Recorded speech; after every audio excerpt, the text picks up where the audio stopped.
अब एक बड़ा पवित्र संवाद है, यम और यमी का संवाद है। ये नृसिंह पुराण का बड़ा अद्भुत संवाद है। इस संवाद का बड़ा गंभीर तात्पर्य है, बहुत गंभीर तात्पर्य है इसका। इसको ठीक से समझना पड़ेगा। वस्तुतः यह ऋग्वेद के एक सूक्त पर आधारित आख्यायिका है। यमराज और यमराज की बहन यमी माने यमुना जी, दोनों बचपन में एक साथ खेल रहे हैं और खेलते खेलते उनकी कुछ आपस में चर्चा हुई। उस चर्चा का यहाँ वर्णन है और इसमें सदाचार का बड़ा उत्तम वर्णन किया गया। देखिए, भगवान सूर्य के पुत्र हैं धर्मराज यमराज और भगवान सूर्य की पुत्री हैं श्री यमुना जी। और यमुना जी तो साक्षात श्री कृष्ण का स्वरूप हैं।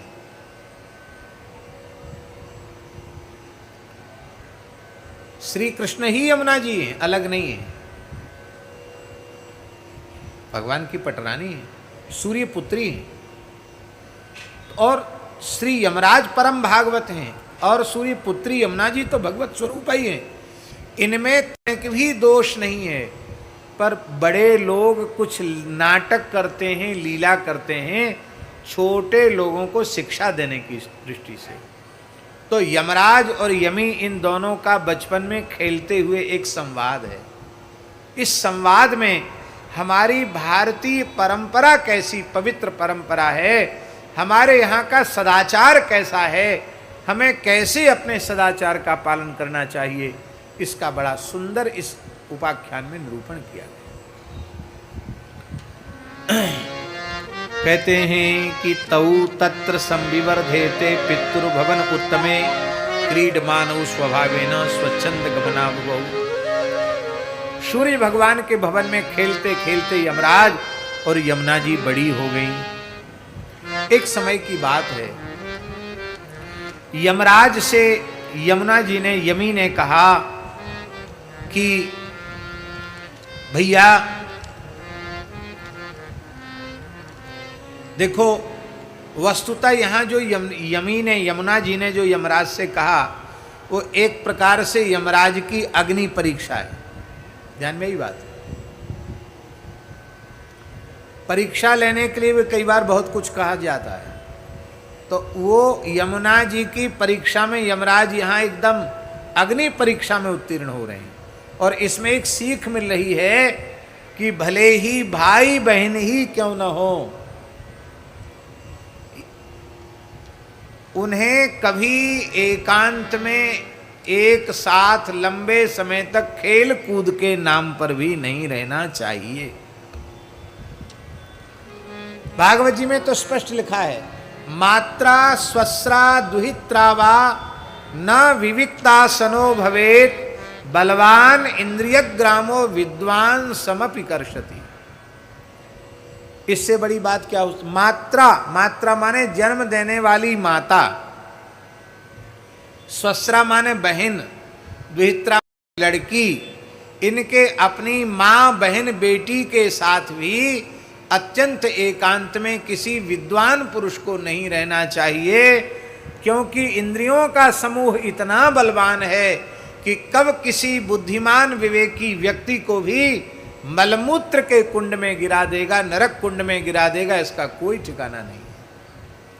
इसलिए सदा सर्वदा मर्यादा का, सदाचार का पालन करना चाहिए। एक प्रामाणिक महापुरुष के द्वारा एक सत्य घटना सुनाई गई, उसको हम जरूर सुनाना चाहते हैं। मैं जिस महापुरुष ने बताई उनका नाम मैं जानता हूं, जहां की घटना है वो भी मैं जानता हूं, लेकिन एक मर्यादा है, इस दृष्टि से मैं नाम नहीं ले रहा हूं। एक मारवाड़ी परिवार के, बहुत समृद्ध संपन्न परिवार के, एक ही परिवार के बालक बालिका पढ़ने के नाम से अमेरिका गए। बड़े आदमी थे। आजकल बड़े लोग, देश में तो उनकी पढ़ाई होती नहीं, विदेश में जाते तब बड़ी पढ़ाई होती है। पढ़ाई के नाम पर विदेश भेजते हैं। बहन भाई को दोनों को विदेश भेज दिया गया। बड़े आदमी थे इसलिए वहाँ मकान उनका ले लिया गया, एक साथ रहते थे। खरीद ही लिया, घर ही खरीद लिया, क्योंकि अब वहीं विदेश बसने का विचार था कि पढ़ेंगे लिखेंगे तो यहाँ नहीं आएंगे, वहीं काम धंधा करेंगे। कभी पिताजी जाते थे, कभी कोई चला जाता था। तो उस बालक बालिका के बाबा के मन में आया, बाबा जानते ना, पिता का पिता, दादा, दादा के मन में आया कि मैं भी अमेरिका अपने पोता पोती देख के आऊं। वो भी रुक गए मकान में। तो रात का समय था, उनको नींद आ नहीं रही थी। उन्होंने मन में सोचा कि अब ये कब तक पढ़ेंगे, रात को चलें थोड़े पोते पोत, जैसे यहाँ देश में होता ना भारत में, पोता पोती के पास बाबा दादी बतराते हैं बैठ करके, तो चलें बैठ करके बातचीत करें। और वो वृद्ध व्यक्ति वो अकस्मात उनके कक्ष में पहुंच गया। आजकल पढ़े लिखे लोगों की मर्यादा कि पहले कुछ उसको घंटी बजाओ या ठोको तब भीतर घुसो। वो तो बेचारे गांव के भारतीय आदमी, ज़्यादा पोता पोती से क्या खटखटाना, वो घुसे चले गए। दरवाजा बंद नहीं था और वहाँ उन्होंने अपने पोता पोती को अनुचित अवस्था में देखा।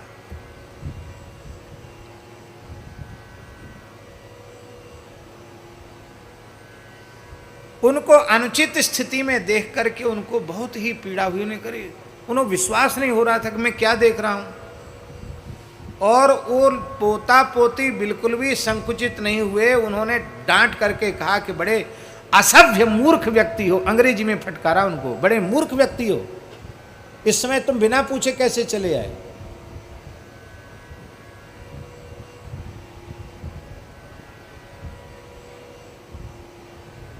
हल्ला गुल्ला हो गया।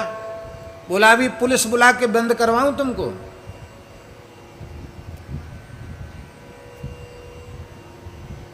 अभी पुलिस बुला के बंद कराऊं। हम लोग समझदार सावधान हो चुके हैं, हम अपना मनोरंजन कर रहे हैं, हमारे मनोरंजन में तुम बाधक बनने कैसे आए। अंग्रेजी में बोले कि तुम निकल जाओ यहां से। वो बेचारे आए, लौट कर आए, इतना भारी सदमा बैठ गया। वहां से आने के बाद भारत आए और हार्ट फेल होकर खत्म हो गए, गुम सुम हो गए, सदमा बैठ गया।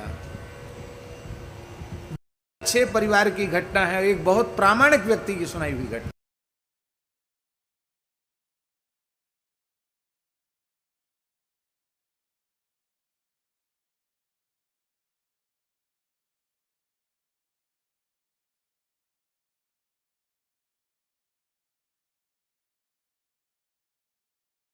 एकांत में रहने की मनाही की गई है।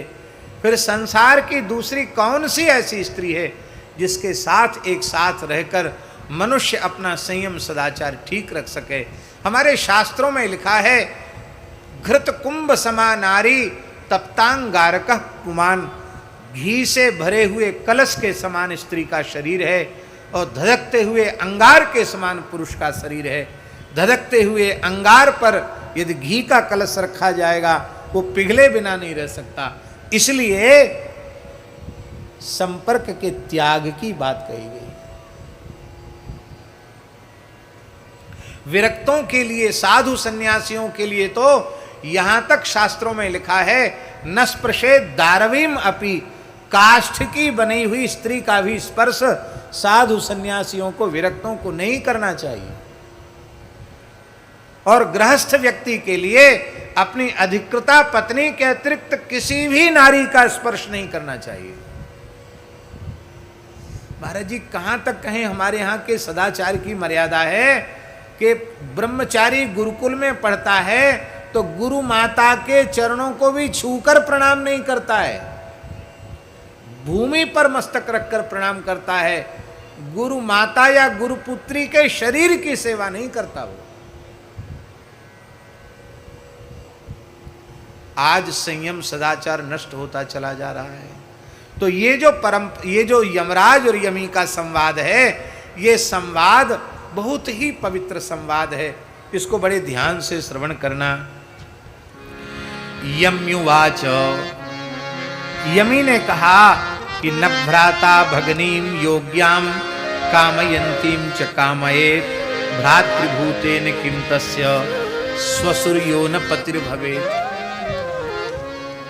बड़े भोलेपन से यमी कह रही है, वो कह रही हैं कि देखो यहां चर्चा ऐसी है कि एक बारात निकल रही है, तो यमी ने यमराज से पूछा कि ये क्या हो रहा है। उन्होंने कहा ये बारात निकल रही है, ये दूल्हा है, इसका विवाह होगा दुल्हन से, फिर गृहस्थाश्रम होगा, संतान का विस्तार होगा, यूं होगा त्यों होगा, ये सब बात कहने लगे। तो उन्होंने कहा अरे बहुत अच्छी बात है, फिर तो तुम भी किशोर हो रहे हो और मैं भी किशोरी ही हूं और हम दोनों जुड़वे हैं ही, तो अब दूसरी जगह कोई दूसरे को खोजने कहाँ जाएंगे, क्यों ना हमारा तुम्हारा ही संबंध हो जाए दुल्हा दुल्हन के रूप में, तो कितना अच्छा हो जाएगा।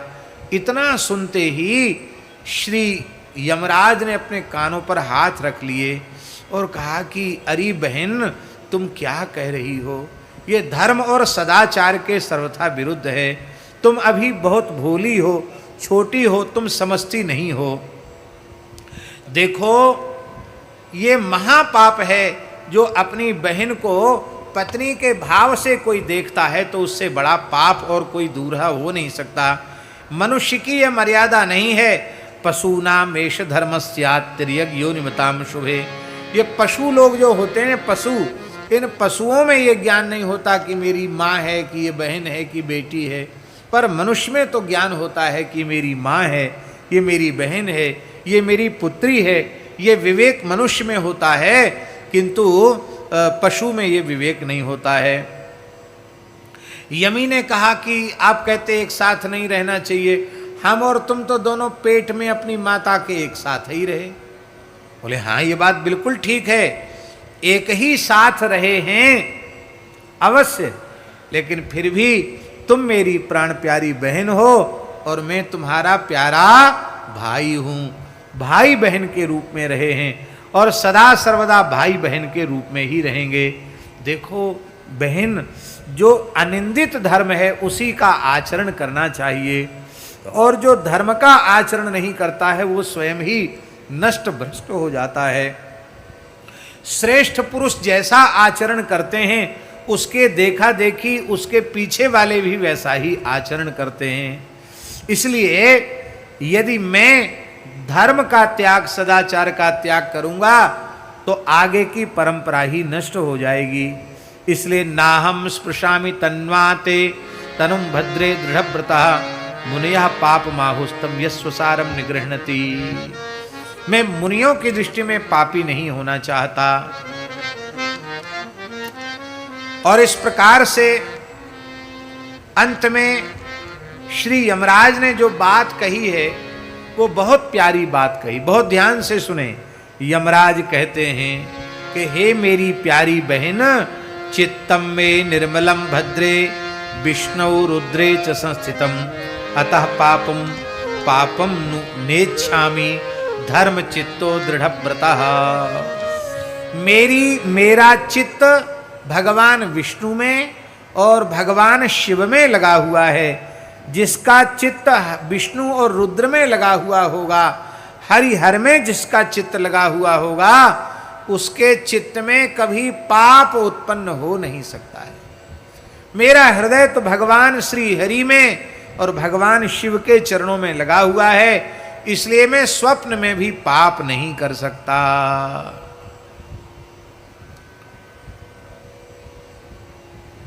कहते कृतवान न यमः कार्यम तेन देवत्वमाप्तवान। उसी समय यमुना जी ने कहा भैया मैं तो तुम्हारी परीक्षा ले रही थी, तुम अग्नि परीक्षा में उत्तीर्ण हुए, तुम सामान्य व्यक्ति नहीं हो, तुम तो देवता हो, तुम धर्म के देवता हो।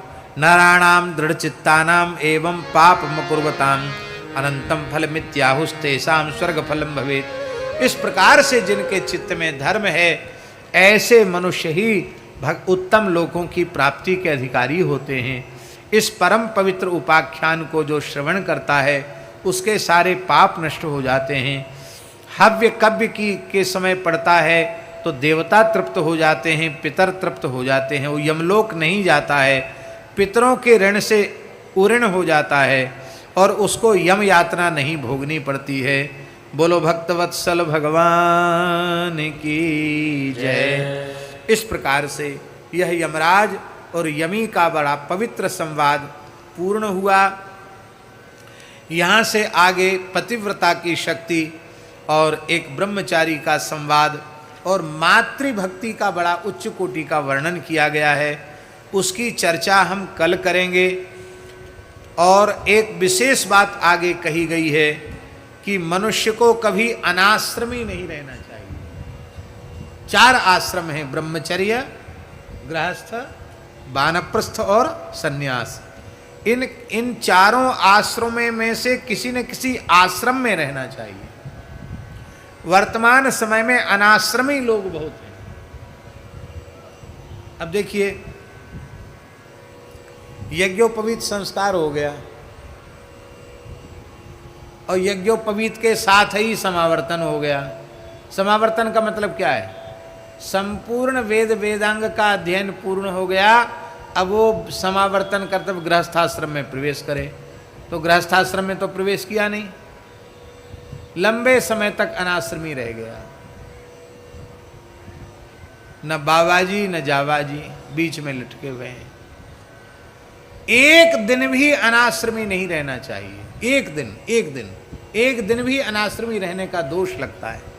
इसीलिए जो प्राचीन परंपरा थी कि यज्ञोपवीत संस्कार के बाद गुरुकुल में निवास और गुरुकुल के बाद समावर्तन के बाद फिर यदि वैराग्य है तो ब्रह्मचर्यादेव प्रव्रजेत, ब्रह्मचर्य से संन्यास, और नहीं तो फिर स्नातक होकर के फिर घर में आता, विवाह करता, 50 वर्ष की आयु तक गृहस्थाश्रम में रहता, 50 पूर्ण होते गृहस्थाश्रम का त्याग करके वानप्रस्थ स्वीकार करता और वानप्रस्थ के बाद फिर संन्यास को स्वीकार करता।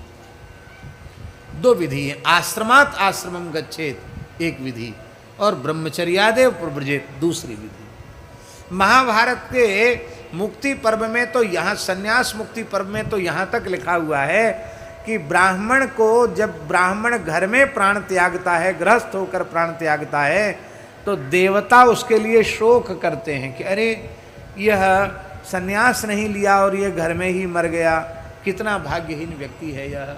इस प्रकार से माने ब्राह्मण के लिए तो अत्यंत अनिवार्य कहा गया है। कहने का अर्थ है भगवान ने मनुष्य का शरीर बंधने के लिए नहीं, छूटने के लिए दिया है। ये आश्रम धर्म की महिमा का बड़ा वर्णन है और आश्रम धर्म के पालन से भगवान की प्राप्ति होती है इत्यादि कथाओं को भगवत कृपा से हम कल सुनाएंगे, क्योंकि आज समय संपन्न हुआ। सुंदरकांड का पाठ भी होना है।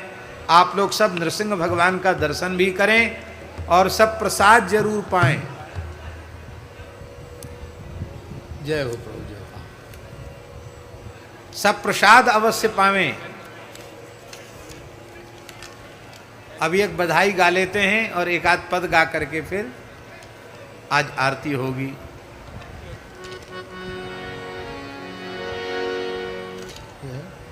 है ही नहीं?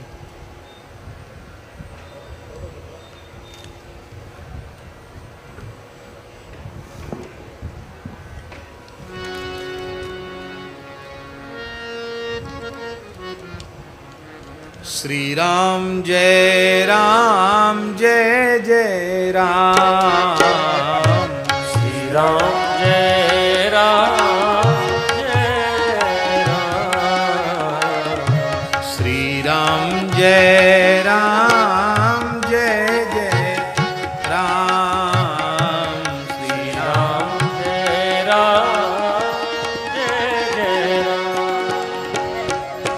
श्री राम जय राम जय जय राम, श्री राम जय जय राम, श्री राम जय जय राम, श्री राम जय जय राम, श्री राम जय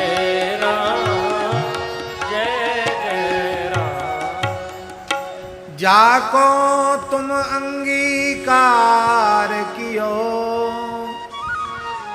जाको तुम अंगीकार कियो, तिनके कोटि विघ्न हरि टारे, अभय दान भक्तन को दियो, बहु सन्मान दियो प्रहलादे, सब ही निशंक जियो, निकसे खम्ब फारिके नरहरि, आपुन राख लियो, दुर्वासा अम्बरीश सतायो, सो पुन शरण गयो, प्रतिज्ञा राखी मनमोहन फिर उन्हीं पे पठयो, मृतक भय हरि सवे जिवाए, दृष्टि हु अमृत पियो, परमानंद भक्त बस केशव, उपमा कौन बियो, जाको तुम अंगीकार कियो।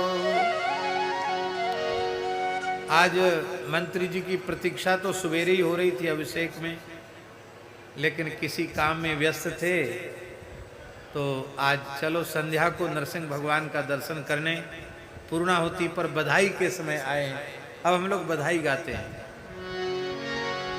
आज का नरसिंह धाम बजत है बधाई, आज का नरसिंह धाम बजत है बधाई, आज का नरसिंह धाम बजत है बधाई, आज काम बन नरसिंह धाम बजत है बधाई, आज कामा नृसिंह धाम बजत है बधाई, आज कामा नरसिंह धाम बजत है बधाई, भक्तन की भीड़ अति जय जय ध्वनि छाई, भक्तन की भीड़ अति भक्तन की भीड़ अति जय जय ध्वनि छाई, भक्तन की भीड़ अति जय जय ध्वनि छाई, भक्त प्रहलाद जी की महिमा छवि छाई, भक्त प्रहलाद जी की महिमा छवि छाई, भक्त गिरा सत्य भई प्रगटे हरि राय, भक्त गिरा सत्य भई प्रगटे हरि राय, आज कामा नृसिंह धाम बजत है बधाई, आज कामा नरसिंह धाम बजत है बधाई, आज कामा नृसिंह धाम बजत है बधाई, आज कामा नरसिंह धाम बजत है बधाई, हरि है सर्वत्र व्याप्त भक्तन सुखदाई, हरि है सर्वत्र व्याप्त भक्तन सुखदाई, भक्त हेतु प्रगट होत बालक हित माई, भक्त हेतु प्रगट होत बालक हित माई, आज वैशाख शुक्ल 14 तिथि आई, आज वैशाख शुक्ल 14 तिथि आई, नरसिंह जयंती है भक्त भीड़ छाई, नरसिंह जयंती है भक्त भीड़ छाई, आज कामा नृसिंह धाम बजत है बधाई, आज कामा नरसिंह धाम बजत है बधाई, भक्तन की भीड़ अति जय जय ध्वनि छाई, भक्तन की भीड़ अति जय जय धुन छाई, धनंजय दास जी ने सेवा निधि पाई, श्री धनंजय दास जी ने सेवा निधि पाई, सेवा ही सबसे बड़ी संपत्ति है। श्री धनंजय दास जी ने सेवा निधि पाई, श्री धनंजय दास जी ने सेवा निधि पाई, नरसिंह पुराण कथा नरसिंह कृपा छाई, नरसिंह पुराण कथा नरसिंह कृपा छाई, आज कामा नृसिंह धाम बजत है बधाई, आज काम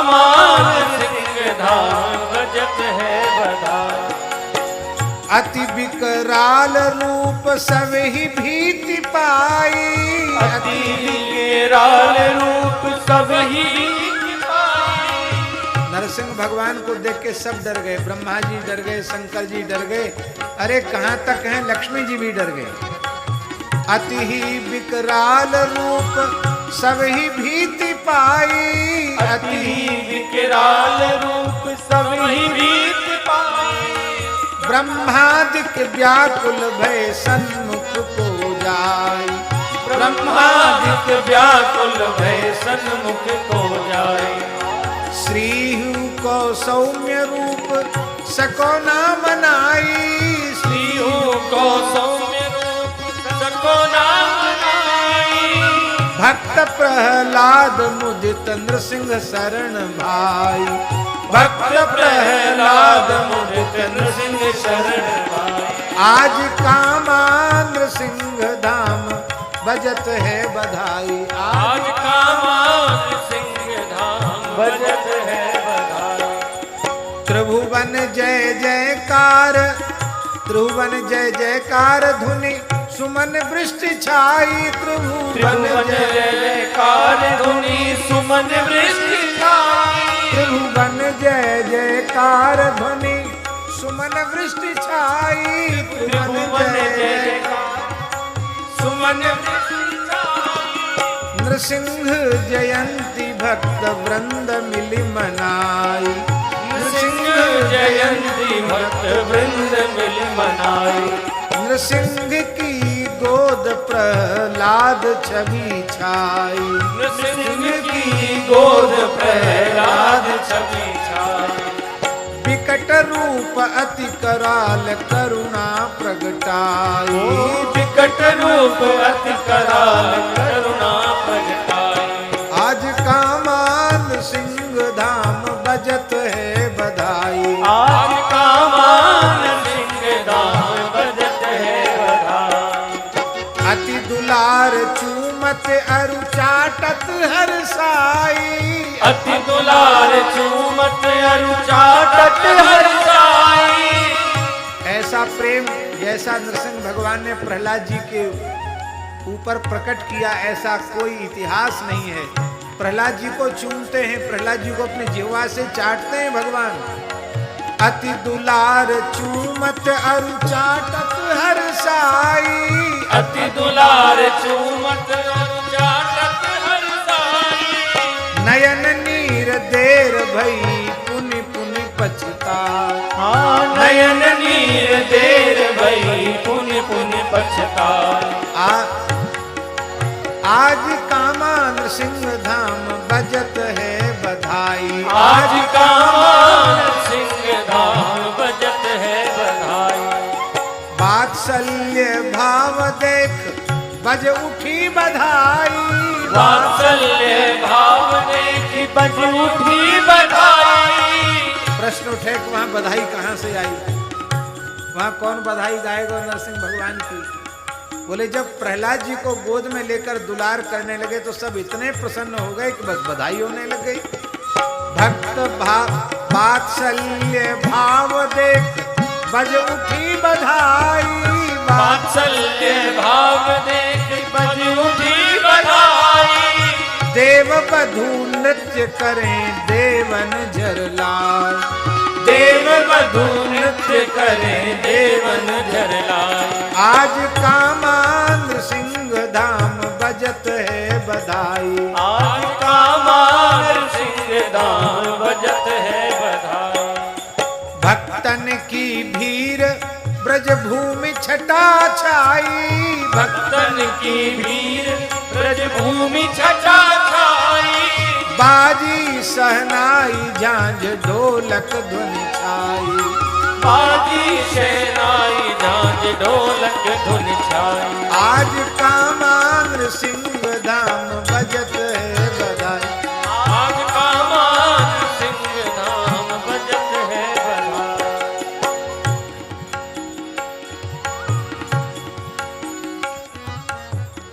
इसमें हमारा नाम भी लिख दिया। राजेंद्र दास जी की भई मन भाई। व्यास जी की भई मन भाई मानो प्रहलाद प्रगट हरि की गोद पाई। मानो प्रहलाद प्रगट हरि की गोद पाई। आज कामा नृसिंह धाम बजत है बधाई। आज कामान सिंह धाम बजत है बधाई। वेद ध्वनि जय जय ध्वनि चहुदिस रही छाई। वेद ध्वनि जय जय ध्वनि चहुदिस रही छाई। नाचत भक्त वृंद मुदित बजत है बधाई। ओ नाचत भक्त वृंद मुदित बजत है बधाई। गो माता महिमा से आज शुभ घड़ी सुहाई। गो माता महिमा से शुभ घड़ी सुहाई। नृसिंह मंदिर उद्धार साधु शरण पाई। नरसिंह मंदिर उद्धार साधु शरण पाई। अगणित कामहू के काम कान्हा छवि छाई। अगणित काम हो के काम कान्हा छवि छाई। भक्ति पर भक्त काम परिपूर्ण छवि नृसिंह भाई। भक्ति काम पूरन छवि। कीच मची दूध दही लुट रही मिठाई। बीच मची दूध दही लुट रही मिठाई। नाना उपहार लुटत लूटत सुख पाई। ओ नाना उपहार लुटत लूटत सुख पाई। श्री नृसिंह देव शरण विनय जा सुनाई। दीन सिंह देव शरण विनय जा सुनाई। गो माता सुखी अभय शरणागत भाई। गो माता सुखी अभय शरणागत भाई। आज कामान सिंह धाम बजत है